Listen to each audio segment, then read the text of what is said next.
그 김중원 건축에서 나타나는 거석의 이미지와 그것에 적응에 관한 연구를 발표하도록 하겠습니다. 사실 건축가에게 어떤 그 조형 의식이라는 것은 상당히 그 무의식적이고 또 내면에 담겨 있는 것이기 때문에 쉽게 외부로 드러나지 않습니다. 그렇지만 어떤 그 작가에게서 특정한 그 성격의 조형들이 계속해서 등장할 때 그것의 기원이 무엇인지 어떤 방식으로 형성됐는지를 당연히 의문을 가지고 시작을 했고요. 그래서 김중업의 특히 후기 건축에서 등장하는 거석의 이미지를 그 이미지가 어디서 나왔는지 이거에 대해서 한번 그 연구해보는 발표다 그렇게 생각을 하시면 될 것 같아요. 저는 그 건축가의 조형의식에서 굉장히 중요한 의미를 차지하는 것이 여행이라고 그렇게 생각을 합니다. 특히 청년기 때 이루어진 여행들은 상당히 그 새로운 그 어떤 감수성을 가지고 다양한 요소들을 받아들이는 계기가 되는데요. 특히 이제 그 거석과 관련해서 눈여겨본 것이 두 차례에 걸쳐서 행해진 그 프랑스 브루타뉴 지방의 여행이라고 그렇게 생각을 했고요. 그래서 마침 기회가 돼서 올해 8월에 한 8 가까이 일정으로 브루타뉴 지방을 방문할 수 있는 기회가 있었어요. 그래서 직접 그 김정업 선생님이 스케치하신 그것을 가지고 어떤 식으로 반응을 하셨는지, 또 특히 이제 예민하게 반응하는 것들, 이런 것들을 좀 집중적으로 분석해서 후기 작품에서 어떻게 반영되는지를 한번 살펴보는 보고자 했습니다. 이게 오늘 여러분에게 발표할 주요 내용이라고 생각을 합니다. 건축 수첩에 대해서는 지금 사실 그 제가 오래전에 발표한 책에서 이거에 대해서 자세히 한번 분석한 적이 있는데요. 지금 프랑스 관련해서는 지금 4권의 책이 건축 수첩이 있고요. 그 중에서 이제 2, 3권을 중심으로 해서 살펴보도록 하겠습니다. 대서양변에 있는 브리타뉴하고 이제 그 노르망디 지방 그 사이에 있는 섬인데요. 우리가 몽셀미셸이라고 해서 대단히 유명한 관광지입니다. 저도 이제 이 그 8월달에 찾아갔다가 사람이 너무 많아가지고 치여가지고 아주 그냥 혼이 났어요. 근데 어쨌든 이제 목적이 제가 관광하러 간 게 아니고 김정업 선생님이 뭘 봤는지 스케치를 통해서 어떤 점을 집중적으로 생각했는지 그 점을 파악하기 위해서 갔기 때문에 덥고 좀 상당히 좀 짜증나는 날씨였는데요. 어쨌든 이틀 동안 계속 몽쉘미셸 오르내리면서 여러 가지 생각을 많이 했습니다. 그래서 그때 생각한 내용들을 오늘 잠깐 말씀을 드리겠습니다. 몽셀미셸은 뭐 잘 알려져 있죠. 굉장히 유명한 관광지인데요. 위치 자체가 상당히 특이하죠, 그죠? 이 썰물 때는 이렇게 섬으로 돼 있다가 그 육지와 연결됐죠. 그러다가 이제 밀물이 되면 이제 섬으로 바뀌는 굉장히 특이한 곳이고요. 그 섬, 작은 섬 안에 다양히 굉장히 밀도가 높은 주거와 뭐 이런 성당과 이런 것들이 함께 있다 보니까 많은 관광객들이 이곳을 찾는 것 같아요. 저도 실제로 이제 그 사람이 많아서 굉장히 혼났는데 굉장히 좋았어요. 이 뷰가 특히 이제 성당에 올라가서 바깥을 바라보는 뷰가 굉장히 좋더라고요. 사람들이 많이 오는 이유가 있구나라는 생각을 했었습니다.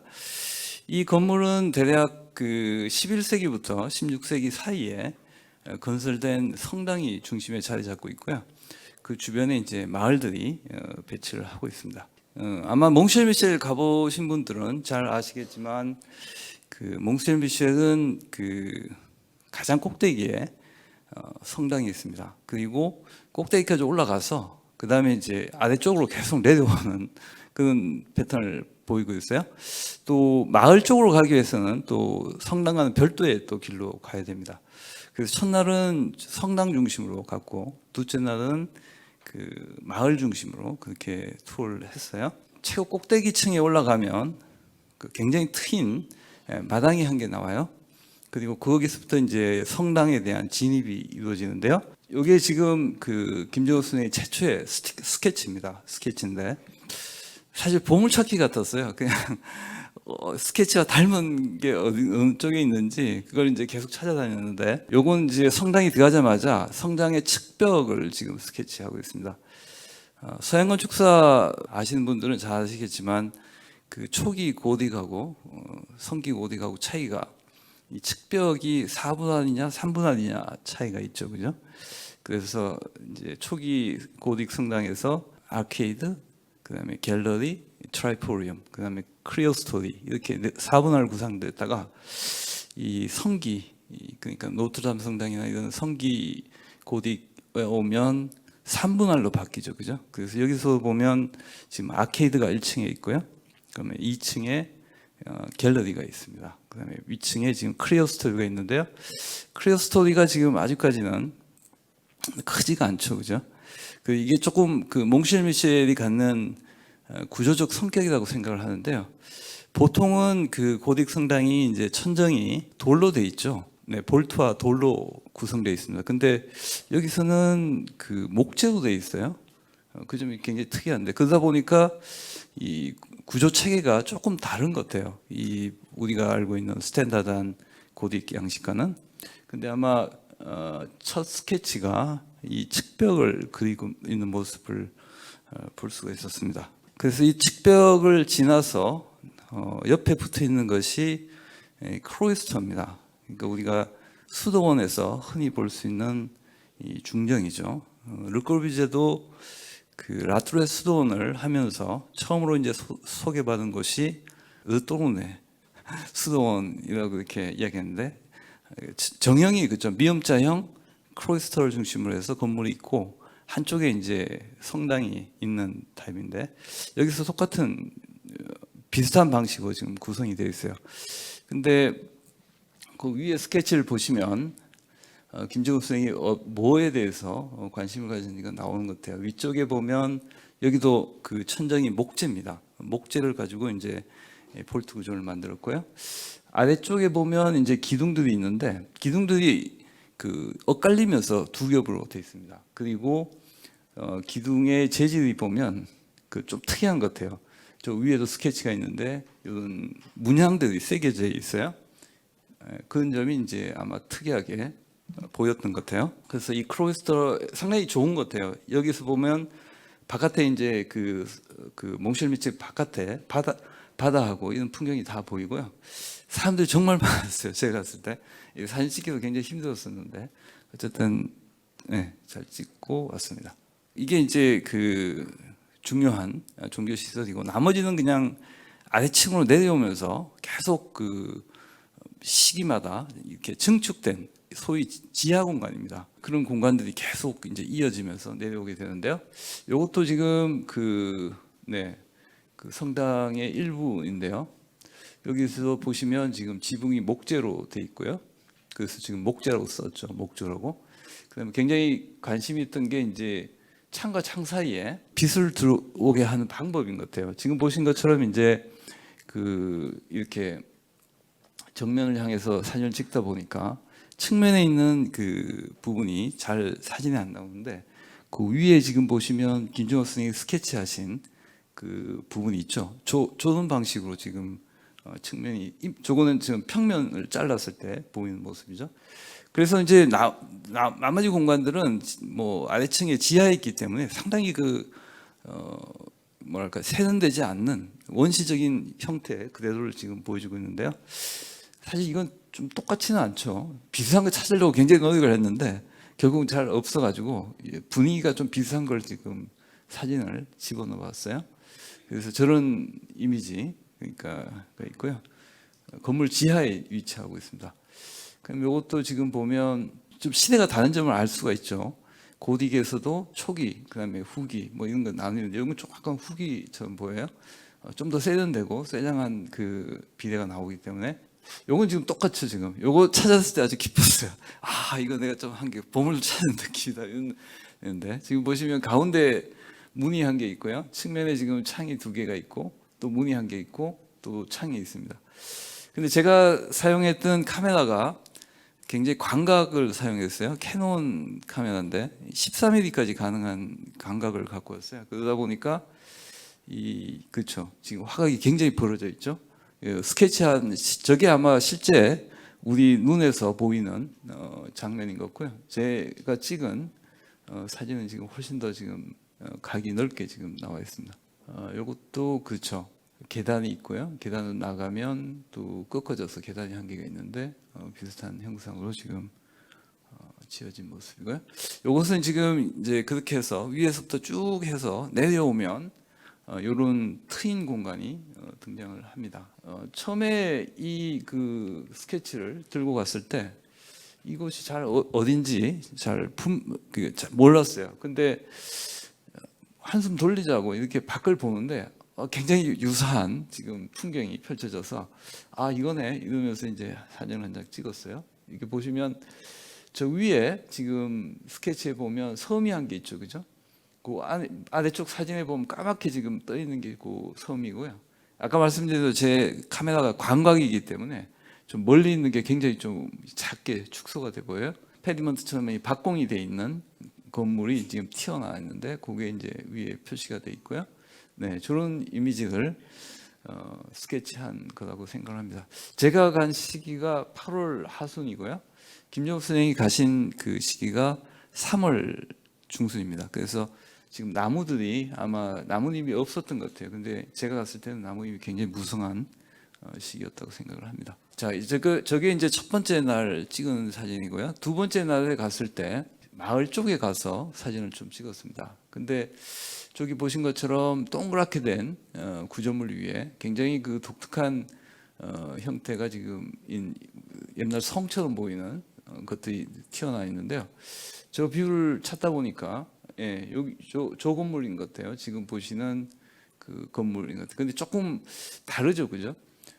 김정욱 선생님은 조금 이 시각을 좀 위에서 하늘에서 바라본 듯한 시각에서 지금 스케치를 하신 거고요. 실제로 저 곳에 서서 하다 보니까 이게 좀 다른 것 같아요. 다른 것 같은데 뷰는 정확한 것 같아요. 저 옆에 있는 건물도 그렇고 건물은 똑같은데 뷰가 좀 다른 뷰가 지금 형성이 되는 걸 같고요. 그 다음에 이것도 지금 보면 조금 아까하고 비슷한데 그렇죠. 사람들이 쉴 수 있는 그 이렇게 의자처럼 생긴 구조물이 지금 쭉 놓여 있습니다. 근데 실제로 사진에 보면 저 의자 이렇게 솟아 있는 구조물이 평면 이렇게 인면적으로 보이는데 김정욱 선생님이 저걸 굉장히 평면적으로 위에서 바라본 듯한 느낌을 지금 주고 있다는 것을 알 수가 있어요. 그리고 초점이 되는 그 삼각뿔의 건물이 지금 가운데 지금 위치를 하고 있어요. 이것도 지금 비슷한 시각에서 보는데 조금 그 구조물이 조금 바뀐 것 같아요. 이쪽에서는 훨씬 더 스케치에 보면 굉장히 복잡하게 지금 선들이 구성되어 있는데 지금 굉장히 정돈이 되어 있는 것 같아요. 딱딱 이렇게 맞춰서. 이것도 조금 다른데 사실 이 장면 찾으러 굉장히 노력을 많이 했어요. 근데 저 그 위에 있는 구조물하고 아래쪽에 있는 구조물이 겹쳐 보이는 뷰를 도저히 못 찾았어요. 그래서 포기하고 이건 좀 가상의 뭔가 그다 생각하고 요 지금 보이시는 요 장면을 좀 스케치 하신 다음에 위에다 뭔가 하게 덧붙이신 것이 아닌가 뭐 그런 생각이 들었어요. 네, 저거 아주 인상적이었어요. 그 중세 시대 스테레오토미의 어떤 본질이랄까 이 메이슨들의 어떤 그 장인 정신이 아주 잘 나타나는 이 원형의 그 곡면을 돌로 깎는데 아주 기가 막히게 잘 깎은 것 같아요. 저런 장면을 아마 인상 깊게 보신 것 같고요. 이것도 사실 좀 뷰하고 다른데요. 사실 저 위에 있는 스케치 뷰가 나오는 데는 여기밖에 없었어요. 근데 아래쪽에서 위를 보니까 위에 첨탑이 안 보여요. 조금 이렇게 떨어져서 봐야지만 저게 보이는데 아마 이게 좀 상상한 거하고 이 뷰 실제로 그 보이는 거하고 좀 섞은 것 같아요. 제가 보았을 때 뷰는 아래쪽에 있는 이 버트레스가 굉장히 강하게 지금 있는 것밖에는 지금 보이지 않습니다. 그 다음에 이제 그 3권부터가 이제 7월 달 경에 캬르나크이라는 곳하고 로쿠마리아케라는 두 곳, 그 다음에 낭트 성하고 뭐 이런 그 저기 보신 대로 몽셀미체라고 이제 위치가 있죠. 사실 요번에 그 여행하면서 굉장히 고생했던 게 렌트카를 해서 차를 직접 몰고 돌아다녔는데 프랑스가 너무 커요. 그래서 파리에서 지금 깨아나까지 가는데 한 600km 정도 돼서 죽는 줄 알았어요. 막 가는데 막 한 대여섯 시간씩 운전하는데 지금 나이가 들어가지고 나중에 막 내리니까 어우 짐이 빠져가지고 그냥 그래서 좀 힘들었어요. 그리고 깨아나하고 로크마리아께는 한 4, 50분 정도 거리인데 다른 지역은 뭐 한 차로 한 3시간씩 막 걸려가지고 몽셀미시 가는데도 한 3시간 걸리고 생각보다 이 프랑스가 크구나라는 생각을 했는데 한번 보죠. 이게 김종업 선생이 이때 직접 스쿠터를 몰고 다녔다고요? 아, 그 생각하니까 자유롭죠, 그죠? 젊고 막 한데 막 스쿠터 몰고 막 그냥 그 부산 지방 막 이 대서양 쪽 그 생각하니까 아, 이 젊음과 이런 게 생각이 났어요. 네, 스케치한 걸 보면 예. 낭뜨에 있는 그 샤또를 갔다고 이렇게 해놨어요. 55년 7월 2일 날 방문했다고 적혀 있는데 여기 아래쪽에 있는 사진이 샤또 데 듀크 드 브루탄이었는데요.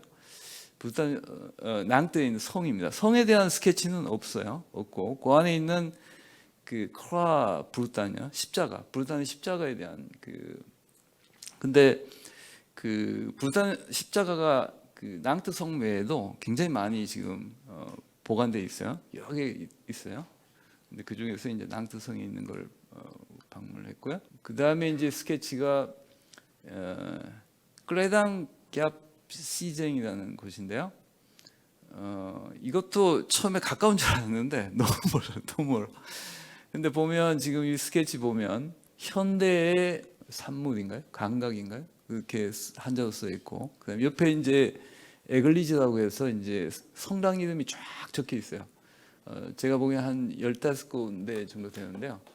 실제로 그 다 찾아봤는데 그 지명에 나오는데 실제로 저 성당을 방문했는지 안 방문했는지는 확인이 안 돼요. 안 되고 스케치가 없기 때문에. 근데 이 클레당 갭 시쟁 그 교회는 아주 지금 사진에서 보신 것처럼 거의 그 유사하게 지금 그렸어요. 그렇죠? 이 사진이 이제 위에 그 올라가면서 축소되니까 그런데 아마 진짜 눈에는 이제 스케치처럼 이렇게 보였지 않나 그렇게 생각을 하고 있습니다. 그 다음에 로크마르야께라는 곳을 갔는데요. 그 밑에 이제 따블르 데 마르샹이라고 해서 상인들의 테이블이라고 이렇게 부르는 건데요. 지금 갔을 때는 불행하게도 저 모습을 찾아볼 수가 없어요. 그 팻말을 지금 제가 사진을 찍어 왔는데 1993년에 고고학적 발굴을 다시 했대요. 그래서 새로운 그 켜를 발견해서 그 켜대도 지금 새롭게 복원을 해서 그래서 김종업 선생이 보신 따블르 데 마르샹의 이미지는 지금 존재하지 않고 있습니다. 그 대신 그 팻말에 보면 과거의 그 모습을 지금 저렇게 사진을 찍어놨는데 저 사진하고 스케치하고는 상당히 유사한 것을 볼 수 있어요. 이게 현재의 모습입니다. 그래서 이상하게 바뀌었어요. 그러니까 우리 건축가들이 보기에는 처음에 초기 사진이 훨씬 중요한데 이렇게 바뀌었고요. 내부입니다. 그래서 보면 실제로 위에 있는 것이 이제 거대한 돌이고요. 아래쪽에 저렇게 이제 받치고 있는데 그 모습이고요. 그 다음에 여기는 거성문화가 굉장히 발전해서 부러진 맨이라고 해서 이 한 판입니다. 근데 이게 넘어지면서 부러져가지고 저렇게 돼 있고요. 그 다음에 간 곳이 이제 깨르나크이라는 곳인데 3,000개 정도 되는 맨인들이 이렇게 줄 서 있어요. 굉장히 장관이에요. 이런 모습이죠. 저것도 관광지 같아요. 많은 사람들이 지금 오는데 스케치한 저 거석을 찾으려고 굉장히 노력했는데 못 찾았어요. 못 찾아서 대충 비슷한 거 그냥 했어요. 프루알제라는 곳에 있는 메닐드 켈로아스라는 이거 엄청난 거석인데 높이가 지금 9.5m. 근데 이게 또 이제 18세기에 벼락을 맞아가지고 2.5m 깎여온 높이예요.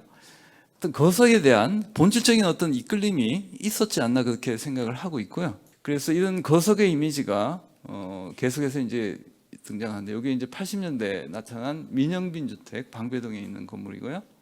그 다음에 이곳은 성북동에 있는 이병목 주택입니다. 여기서도 지금 저는 아주 막 그 강한 메타포를 가진 거석의 이미지가 또 등장을 하고 있고요. 이것도 지금은 이제 그 카페하우스로 바뀌어서 뭐 근데 원래는 집이죠. 장소공시. 저는 거석의 이미지가 등장을 하고 있고, 그다음에 이것도 이제 박시우 치과라고 해서 사직동에 있는 거죠. 치과 건물인데 저런 이미지가 있습니다. 이것도 이제 박시우 치과 옥상에서 찍은 모습이고요. 이거는 지금 리노베이션이 됐는데 갱생보호회관인데 저것도 계단실 보면 어떤 거석의 이미지가 등장을 하고 있고요. 이것은 68년에 지금 허물렸는데 우연히 제가 지금 사진 한 장 갖고 있는데 여기서 지금 거석의 이미지는 나타나고 있어요. 그래서 이 이미지가 이제 물론 전 제주대학 하면서 이제 제주에 관한 많은 애착을 가졌고요. 돌담, 그다음에 뭐 롱샹 성당에 있는 저는 라이트타워도 유사한 느낌을 갖고 있어요. 그래서 뭐 연결이 되지 않나 생각을 하고 있고요. 돌men 같은 경우는 여기 보신 것처럼 우리가 흔히 이제 한국 전통 건축을 이제 현대화시켰다고 하는 작품들 보면 물론 이제 공포나 지붕은 한국적인 거지만 기본적인 이미지는 돌men에 갖는 원시적인 이미지다 그렇게 생각을 하고 있고요. 이런 것이 이제 장충동 설원식 주택, 그 다음에 이런 육군박물관까지 연결됐다고 그렇게 생각을 하고 있고요. 그래서 마지막으로 말씀을 드리면 거석의 이미지가 김중옥이 준 여러 가지 어떤 의미들 간단하게 요약해서 말씀드리면 어떤 건축의 본원적인 측면을 내재하고 있다고 생각하고요. 거기에 어떤 시적 울림을 전달해 준다고 생각을 합니다. 그래서 이건 김정업 선생님이 직접 쓰신 글인데요. 건축이란 지표면상의 생존을 강력히 주장한 까마득한 시점으로부터 인간을 위해서 인간들에게 바쳐진 벅찬 감동이었고, 지상에 세워진 거석은 길고 어두웠던 동물 생활에서 드디어 벗어나 지상에 자신 있는 진출을 뜨거운 몸짓에서 보여주는 바로 그것이었다. 거기에는 하늘과 땅이 만나는 공간이 형성되고 인간의 생활을 보호하는 구축의 본질이 내재되어 있습니다. 그리고 그 대지를 향해 부어지는 인간의 환희가 굳건한 형태로 솟아있는 것이다. 뭐 이렇게 좀 시적인 메타포를 보여주는데요. 제가 느끼기에는 이런 어떤 거석이 갖는 이미지가 김정우 선생에게 이런 식으로 작용했던 것이 아닌가 그렇게 생각을 하고요. 오늘 발표를 마치겠습니다. 경청해 주셔서 감사합니다.